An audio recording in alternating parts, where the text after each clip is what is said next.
Polres Metro Jakarta Selatan akhirnya membawa Rizky Bilar untuk muncul ke publik. Dengan memakai baju tahanan berwarna oranye, suami dari Lesti Kejora itu tampak diam dan bungkam.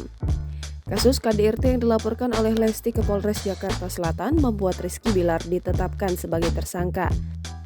Pemilik nama lengkap Muhammad Rizky ini diduga telah melakukan tindak kekerasan dalam rumah tangga terhadap Lesti Kejora sehingga dilaporkan ke Polres Metro Jakarta Selatan.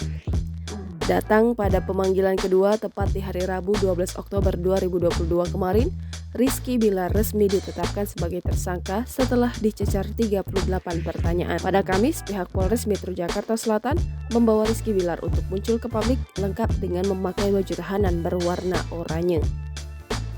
Terlihat tertunduk lesu, ayah dari baby L tersebut tampak merasa sedih dan menahan emosinya. Lama tak tersorot publik setelah dilaporkan Lesti ke polisi, raut wajah Rizky Bilar semakin terlihat kusut dan muram. Tak berselang lama, Lesti Kejora dikabarkan datang ke Polres Metro Jakarta Selatan ditemani oleh kuasa hukumnya Sandi Arifin. Jangan lupa subscribe, share, komen, dan like ya!